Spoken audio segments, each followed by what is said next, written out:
All right, everybody, welcome back to another episode of the Opposite of Cheating podcast. I'm here today with Emily Pitts Donahoe, another virtual friend, I suppose, that I've met through LinkedIn, through the AI in education community has really broadened I think, our horizons and introduced us to a whole bunch of new people. And so I'm excited to have Emily here. Welcome, Emily. Thanks so much. I'm excited to be here. So, Emily, we'll start with the same question. I'm going to let you introduce yourself and tell people about what you do and in what context you do it.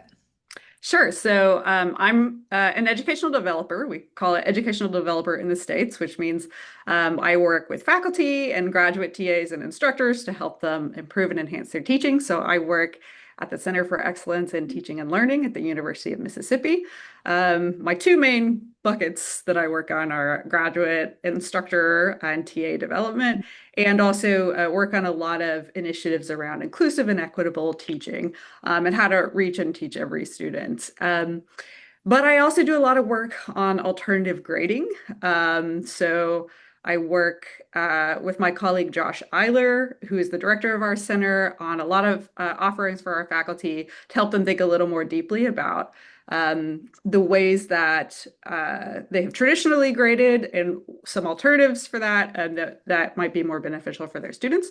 I'm working on a book on a method that I call collaborative grading, following some other people in the field that has traditionally, I think, been called ungrading. Josh and I are also working on a book that's going to be a kind of handbook for different alternative grading models. Nice. So work a lot on that, and then also teach in our Department of Writing and Rhetoric. That's So I teach first year students, brand new students to the university every fall in our Writing 101 class. fun. Yes. Language instruction and writing instruction, I think, were the two most immediately and most hard hit from the AI revolution. And Yes. for listeners, Josh Eiler was a previous guest on the podcast, and I'll link to his episode in the show notes so that people can refer back to that. I'd love that you focus on grad students and grad new teachers, basically at the grad school level, because one of my beefs with the higher education system is that we don't train PhDs how to teach, right? We're not like our K through 12 colleagues. We don't get a certificate in teaching. If we're lucky, we might have a teaching assistantship or maybe get to teach in the summer session. And so we can graduate with some teaching experience, but unless our university is like yours and has a great center for learning and teaching, they don't necessarily get training on how to do that. So they end up just emulating, right? What Right. what they've experienced. And Yes. what they've experienced is probably mostly lectures and two midterms and a final, right? Yeah.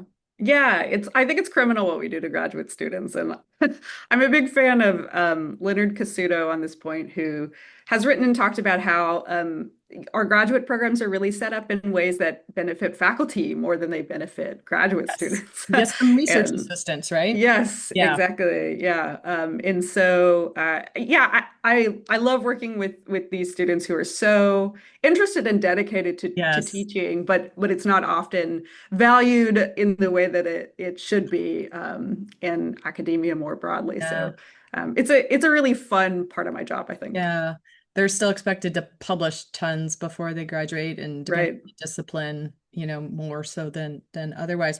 I don't know if you remember, you're younger than me, but the Preparing Future Faculty program Yeah. existed for a good number of years, and I really honestly thought that it was going to spread and become the norm of what we do. And I don't remember why it ended, but it just kind of disappeared, and that was the end of it. Yeah, I think there are so many systemic conditions that get in the way of this kind of change, as I'm sure we'll get into in the rest of our Yeah. conversation as well. Yeah.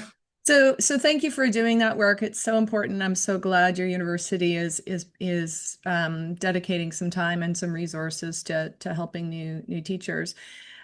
So before we get more into that, let's anchor ourselves in academic integrity and tell the folks your first memory of encountering this idea or this value of academic integrity.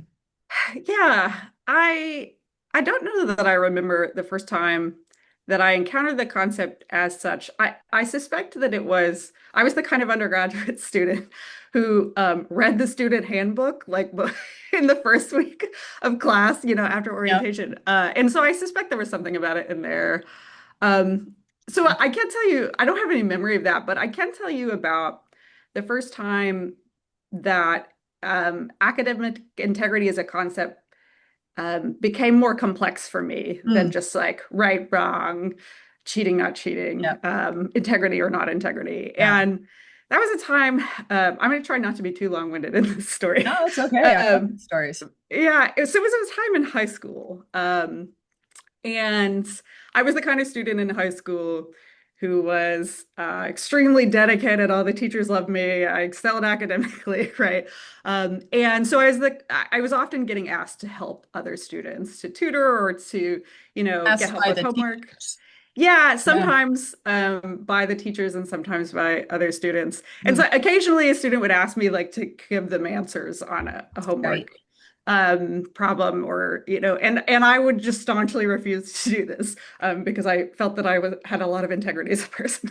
Yeah. And so that didn't make me very popular, but that was the kind of student that I was. And so um I have this memory of one day going into my homeroom class, which was just, a 15-20 minute, like kind of administrative class, Hmm. um, where my teacher was helping out this other student in the class who had recently immigrated from Mexico, like in the last year or two.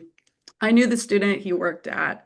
This is a small rural West Tennessee town, and Yeah. he worked at like one of the only restaurants, a Mexican restaurant in town, and I would see him there. Yeah. And so the teacher was trying to help him out with his English homework because it was becoming clear that this student may or may not pass English, and we were getting to a late stage, like juniors and seniors, where it was starting to become evident that his ability to get a high school diploma to graduate from high school was going to be Yeah. in jeopardy if he didn't pass his English Let alone classes. pass the SAT or Right. yeah. And so the teacher was trying to help him, but she got to a point where she couldn't because he was doing, as I recall, it was like a comprehension check on the novel Ethan Frome or something like that. And she hadn't read the book, but she knew that I had, so she said, "Can you help this student?" And so I was like, "Okay." And so I sat down and started doing my normal like thing that I do when I help other kids with homework, which is like ask them questions, try to point out, do you remember when this happened? Or like look on that page and see this. But it became evident, like the more that I talked to the student, that it wasn't that he wasn't trying, and it wasn't that he just didn't remember or needed help remembering. It was that he didn't understand English well enough to have comprehended what Right. was in the book at all. And I'm getting kind of increasingly desperate because none of my tricks are working. And he's looking at me Frustrated. with this sense of increasing desperation. Like he never asked me for answers, he never pressured me to give answers, but he's just, I mean, his ability to pass Yeah. to get a diploma is maybe at stake here. And so I'm playing out like in my head, what is going to happen here, right? And the ideal thing would be that this student would have some kind of English language support available, ideally for free, because I don't know whether he can pay for it. And, ideally at some time when it is accessible to him because he works a lot after school, right? I know this. But we're in rural West Tennessee. There is no such program available that I know of. And even if there was, there's a question about whether or not he could benefit from that, given other constraints. And so that's off the table, right? And so the only kind of possibilities I'm seeing for the future here is that I give the student the answers, or somebody else gives the student the answers, or a teacher takes mercy on him and allows him to pass the class without the knowledge of English that would be required, or the student fails the class and doesn't graduate high school and maybe drops out of high school. Who knows, right? Um, and so this is a really difficult position, I think, for two 17-year-olds to find themselves in, right? And I, We call that my, an ethical dilemma. yeah, right. And so my memory is that uh, I did end up giving the student some of the answers, right? My ethical compromise was like, well, I'll give him some and not Yeah, not others. yeah. and this is the only student, and maybe you think that's right or wrong, depending on, what your view of academic integrity, Yeah. but this is the only student that I ever recall doing that for, because I thought, well, this is a special circumstance. And, again, it was a tough ethical position to be in for him and for me at the time. Yeah. I think he did end up graduating from high school, which is Yeah. good, but I kind of, as I have gone on in my career and reflected on the experience, right, I think it really brings forward a lot of the complexities around these questions, right? It's not, do you have integrity or do you not, right? I think it's about, are there conditions in place that allow people to act with integrity, right? Mhm. Are there systems in place that allow people to act with integrity in an academic context? So when we think about this simply as a moral choice that Mhm. students are making or failing to make because they are morally inferior, I think we lose a lot of the complexity. And this is maybe an extreme example Mm. to illustrate that. And obviously not, all students are going to be in a situation like this, but I think it does raise some interesting questions Yeah. about, how we think about integrity Absolutely. in these Yeah. contexts. I mean, I would say a lot of students are in that circumstance. I mean, you're right to point out there were some systemic issues that could not be resolved. It's not that they couldn't be resolved by you, it's just they couldn't be resolved. Like there was no English language help. No, I mean, that's what we teach our students here after they have a violation in our after education program is we try and teach them how to make as good of ethical decisions as I can, given the circumstances and given some critical thinking and some analysis of the situation. And, in ethics classes for eons, they talked about the example of, 1932 Germany and the Nazis come to the door and you're harboring Jews in your basement. And they say, do you have any Jews in the house? And you say, no. Right. No, it's a Yeah. lie. Yeah. And a black and white thinker would think, well, you can't lie. But a more Right. complex thinker would say, well, in this case, the lie is not as bad as handing these people, these human beings over Mhm. to the Nazis. And so this is the interesting thing about ethics and therefore academic integrity that I think most people don't consider. They just, as you say, think about cheating or not cheating. Right. And so let's talk about that context. So that was high school. That was a bit of time ago. We're here now in 2025, and we're both in universities, not in a high school setting, and we're living in a context in which AI is everywhere, everything, everywhere, all at once. And I often say to folks who say they want to trust students to do the right thing, I say, well, you should trust them to be human, and all humans need help in sticking to their values, sticking to their goals, not deviating from those things. And yet, um, the system as I see it, for the large part, continues to operate in a 20th century model of, lectures, two midterms and a final, although those two midterms and a final are now online, asynchronous and Canvas because we enjoyed computer-based exams from the pandemic and we don't want to go back to in-person exams. It's We're in a weird situation, right? We're kind of stuck in between this like 20th century world and this 21st century world. Um, and so how are you dealing with that there? How are you helping the graduate students or the faculty that you work with in adapting to that system without losing integrity? Uh, wow, that's a big question. And Yeah. expect you to have the silver bullet answer, Emily. That's Yeah. Um, so I think from the beginning, when kind of AI first popped onto the scene, almost um, 3 years ago. Can you believe it? yes, it does seem strange that it has been, Yeah. but it seems both too short and too long. Um, but I kind of almost from the beginning, the way that I was thinking about how to deal with AI is that it really invites us to go back and fundamentally re-examine what we are doing in our individual classrooms And I mostly work with people on the level of individual classrooms, Yeah. but I think also kind of more broadly invites us to go back and fundamentally rethink, why are we here? What are we doing? Yeah. Are we accomplishing what we want to accomplish? And so in this case, I really, really think that AI is kind of exacerbating a lot of problems that pre-exist Yeah. pre-existed AI by a long, long time. Yeah. And so going back to kind of foundations of what good teaching is, how we engage and motivate and help our students succeed at the really complex, challenging academic work that we ask them to do, right?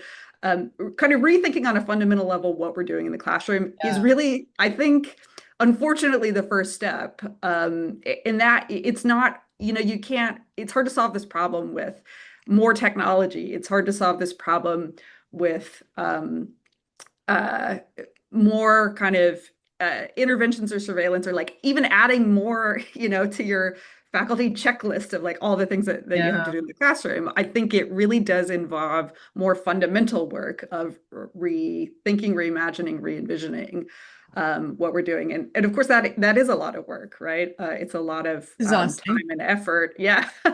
But I think the only way to solve the problem is to go back to some of those basics and really think through those. So in a way, the response to AI that we have taken at our teaching center is to kind of keep doing the work that we're doing and reinvest in that and help people see that as valuable to the age of AI in particular. We also do, I mean, my colleague Mark Watkins, who works with our academic innovations group here and who has done a lot on AI, does more AI specific programming, and we do from time to time as well. We are reading in our faculty reading group this semester your book, The Opposite of Cheating. So we are talking about these issues, but I think we're also really thinking of this as a problem that requires a much more holistic and fundamental solution. Yeah. Agreed. And yet, in 2008, when my first book came out, I said we're still teaching and assessing as if it's the 20th century and the internet doesn't exist. Hmm. And here we are. Still, I would say for the large part, thinking that we are the distributors of information and knowledge Hmm. content, which is not true. That we are like, well, that's the main crux, right? Like that people have to come to us for information and knowledge, and that's not true. What they really need to come to us for is human to human interaction, maybe some structure, maybe some discipline, because maybe I'm not self-regulated enough to learn these things on my own. But then really certification of my knowledge and abilities. They're coming to us for Mm. the certification, not necessarily to learn. There's a whole lot of people that are learning out there without coming to university. Um, Hmm. and so how do we balance that? How are you talking to faculty and budding faculty about balancing that facilitation of learning, that stuff you talked about in terms of intrinsic motivation and getting them to care about what they're learning, but also the job of validating that learning occurred? Right. Well, this is where we maybe get into alternative grading a little, because I think that I think there is a fundamental conflict between certifying learning for an external audience and facilitating Yeah. and promoting learning in the classroom. Mhm. And so that's in some ways a kind of irresolvable conflict, because I think we have a lot of research that you'll know if you've probably listened to the episode with Josh about how traditional grades are not very good at facilitating learning, but Right. we're all required to assign them for various reasons. Yep. And so whenever everybody has a different way of balancing and thinking about these things. I always default to prioritizing the student learning piece. Hmm. I understand that, degrees should have a value. I understand that people need information about students. I don't really consider it my job to gather that information for employers, to be honest with you. Like, I consider my main priority to be facilitating learning for students. So I always prioritize that, but I recognize that there are lots of differing opinions and approaches to that. And we could talk more about alternative grading Yeah. if you'd like. But I mean, the other thing that we talk about a lot, which I think we'll probably get into, is that question of purpose, right? Well, How we yeah. can talk to students about that. Well, so yeah, I mean, the problem with the system, I think, if we go back to the AI just exacerbating problems that we already had, is that we do depend on individual instructors, evaluations of student learning to add them all up to give a certification instead of being more because I think it's rooted in the credit hour, right? It's like, well, you Mm, took this course, you had 10 weeks here, probably 14 to 16 weeks at your university to learn the material, and that's you must learn it in that time, and we will tell you how well you've learned it, and then we add all those up to 100 and whatever credits, and we say that you have knowledge. hmm Meanwhile, if we flipped it and just said, like, Emily's class is for you to learn. She's going to provide you some structure and some opportunities and some motivation. And you can do that, or you could learn from AI, or you can learn from YouTube, you can learn from wherever you want. And then at some point, we're going to do an assessment like a benchmark assessment, a milestone, assessment to see if you're working your way towards having some competency in these areas. I mean, that would be a way that we could free instructors up from having that dichotomy, right? Yeah, I think I haven't done as much work in this area, but the if we're going to think about, reforming the entire grading system, which I do think about, I think we can also think about reforming the credit hour or the way that, I mean, we're thinking about the way students take classes more broadly, right? Um, we can think more about how do we move to a competency-based model, not just in the way that we assign final grades, right? A lot of The whole alternative thing. grading models are about how to help students who move at different Yeah, paces still attain the grade that they need and the competence they need by the end of 3 months, 14, 16 weeks. But I mean, why can't we extend that further, right. right? I of course there are a lot of systemic barriers, but I think that would be a Logistical dream. barriers. There's not Yeah. pedagogical barriers, there's logistical Right. No, barriers, right? absolutely. Yeah. Yeah. We Yeah. we we let a lot of what we do in teaching and learning and assessing be driven by logistical Hmm. challenges rather than Right. saying, no, but this is what we have to do. What's best for the student. Let's figure out the logistics to make that happen. Yes. Yeah, absolutely. And one thing I've found myself talking a lot about recently with grading is that, we also kind of prioritize what is measurable, right? There are lots of parts of learning that it's very difficult to quantify if you can quantify them at all. I'm not a quantitative person, and I Yeah. tend to be suspicious of a lot of efforts to create incredibly, perfectly objective, perfectly quantitative processes. And so, like, we're often at the mercy of logistics, often at the mercy of what is measurable, right? Instead Mhm. of thinking about what actually supports students in achieving the goals that we want them to achieve, right? We don't want them to achieve, I mean, obviously I want students to get degrees, but our goal is not to get students out the door with a transcript and a degree. Our goal is to As fast as facilitate possible. student Don't learning, forget right? the As degree. fast As as fast as possible, possible. right? No, I get Um, it. Yeah. The yeah. money thing gets in the way. But yeah, so I know, I talked to Josh about this. I've talked to others, Susan Bloom on this podcast, and there's a lot of big fans of alternative forms of grading on our podcast, and we do talk about it in the book. David and I are not experts on that, so we just kind of give a menu of options of all the different kinds of alternative grading that there is out there and allow faculty to say, "Oh, I'm interested in that one. Let me go read more about that and read, Josh's book and your upcoming books to learn more." Um, we do know, though, that just like anything else, changing the grading system is not a silver bullet for eliminating cheating, right? There's been studies that shows people cheat in all sorts of areas, even though there's no reward per se, other than, yay, I got it done or something. Right. So why do you do alternative grading?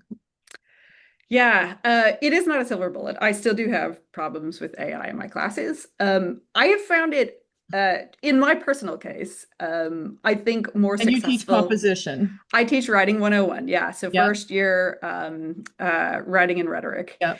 And I found alternative grading to be uh, the I in my experience the biggest kind of intervention that I have made in terms of helping students resist the urge to misuse AI. Now, there's a lot of things that I have to put in place to make that work, but I think essentially one of the things that alternative grading can do is to help shift students' focus from getting grades and generating products Yeah. to learning and engaging in a learning process, right? Mhm. Creating a grading system that values that Yeah. instead of the generation of word perfect final products. And grades for a transcript, right? Yeah. I think is one of the bigger potential keys to helping us solve this problem because students have been focused for such a long time. They've been told that the Yeah. purpose of higher education is to get grades, to go on a transcript, to get a degree, and in order to do that, they have to generate beautiful products Yeah. that get those grades, right? And Yes. so that's a perfect storm, really, for AI misuse. Yeah. If all you need is a product to get a grade, Right. obviously you're going to want to, and AI can do a better product than you can Right. in first year writing. I don't think that AI can, but many students do, right? Depends on the metrics you're using. Yep. Um, so why wouldn't you turn to AI if that's what if that's Yeah. how you're thinking of the purpose of why you're here, and why shouldn't they? Because this is what we've been telling them basically Yeah. about the purpose of higher ed forever. Yeah. Then that's what you're going to do. So I think alternative grading really helps shifts that focus and can help us think about how to value different things in the classroom.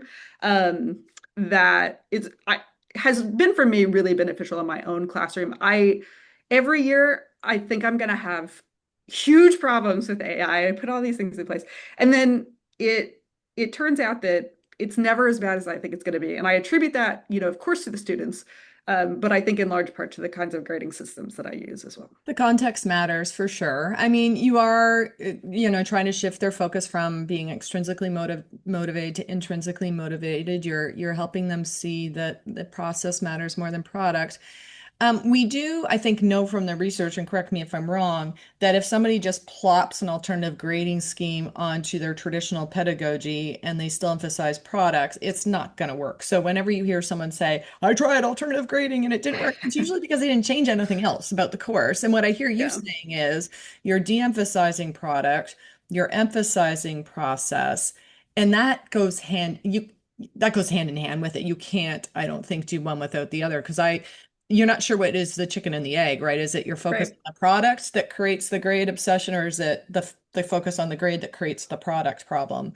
Sure. Um, okay. So I know in the writing field, I have a little I struggle with one of the alternative forms of grading, which is labor based, or Mm. right? Hmm. That's not what you do, but I think collaborative grading is similar. Like I think they're all kind of on a spectrum, right? You got traditional grading to ungrading, and then they kind of all exist a little bit. Yeah, there's a lot of different it's kind of like if you've ever seen those graphs that are intended to explain uh autism, for example. We used to Yeah. think that it's on a spectrum, which is a linear line. But I've seen graphs that show you like a circle instead and like different kind of Yeah. emphases along the circle, if that makes sense. I Yeah. don't know if I'm explaining it very well, but there's a lot of different characteristics, a lot of different Sure. factors that go into the different grading systems with a lot of overlap as well. Yeah. Yeah.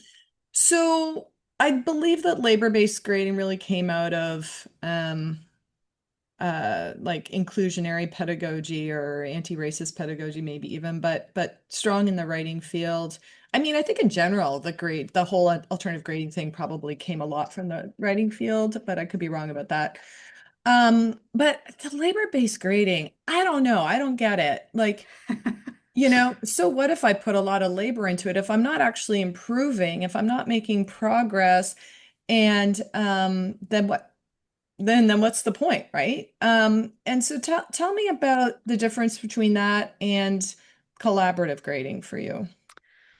Yeah. Uh, So the main thing that distinguishes labor-based grading from other forms of grading is that students' grades are determined solely by the amount of labor or efforts Yeah. that they're putting into the class. Collaborative grading, you can determine grades, in using a lot of different metrics, kind of any ones you want, or any ones that you collaboratively determine with your students.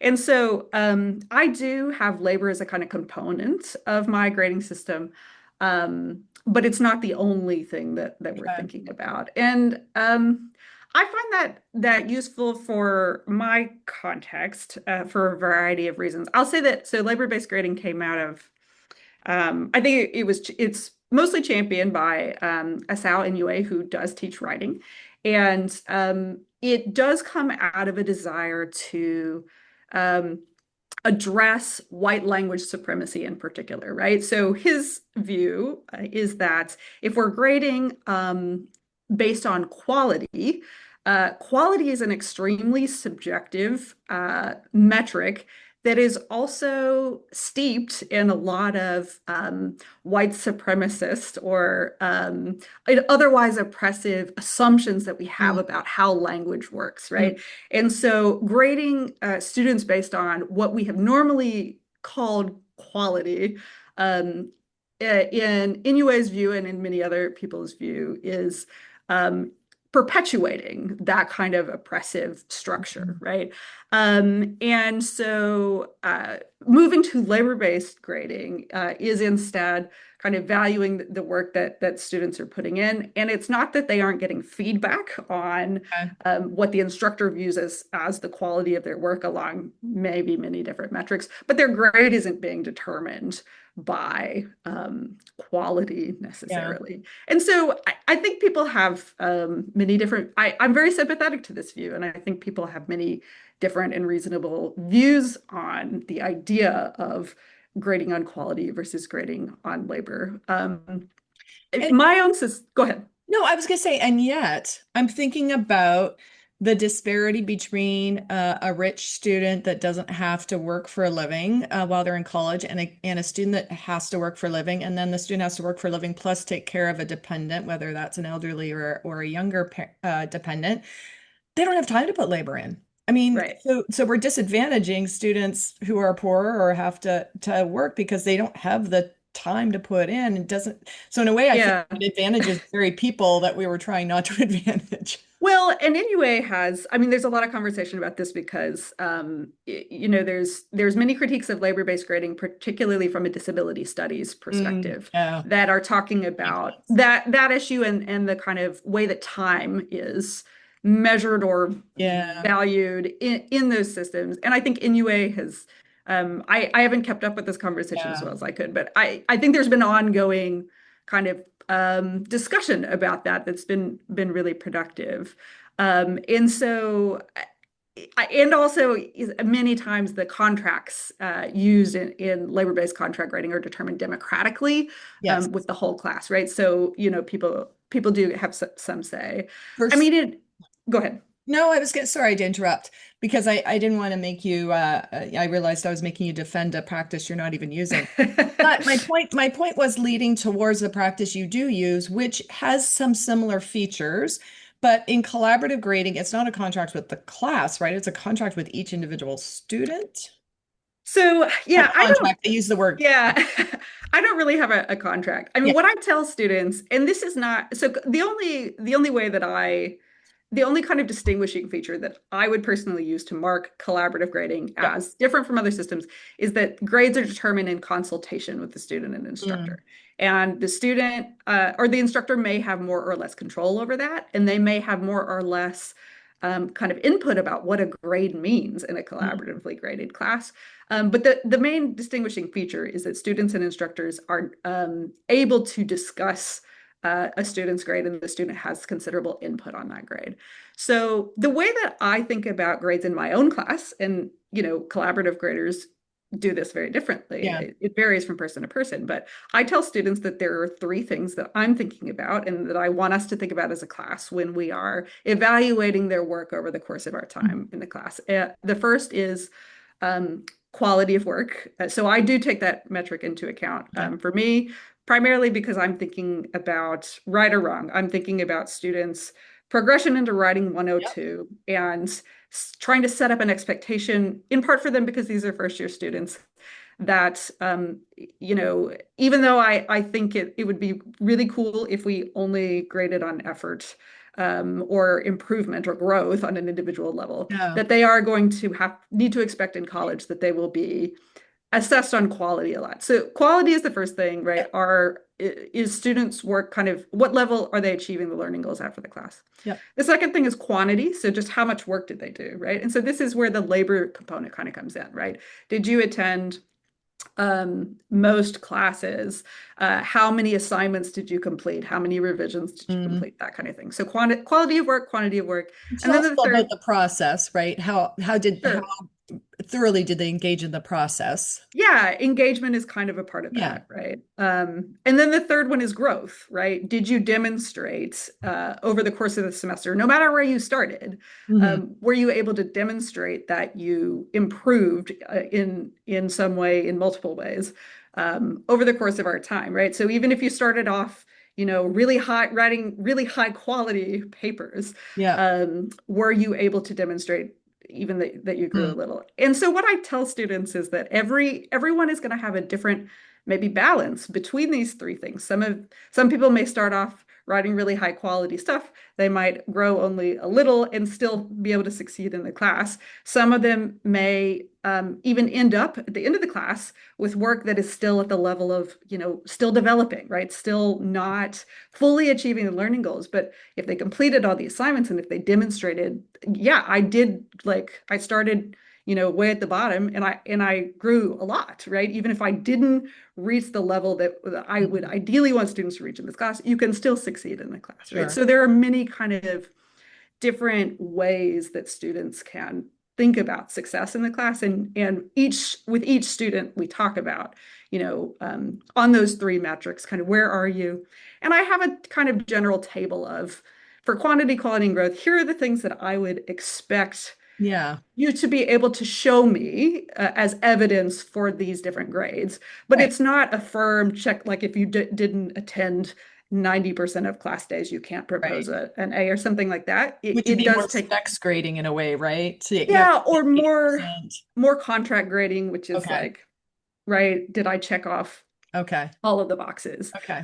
So it is more flexible. I think this is the system that I use is more rigid than a lot of collaborative graders, I would but say more more flexible. structure, more structure. Yeah, it's more structured than a lot of other collaborative grading systems because I'm working with first year students who I think need that kind of structure. But Yes, it's more absolutely. flexible than a lot of other kinds of alternative Yeah. grading systems. And David and I talk about that a lot in our book. Like complete flexibility is not always great. It depends Right. on who you're teaching, how big the class is. Yeah. And I think first year students need more structure than if you were teaching, fourth year students for sure.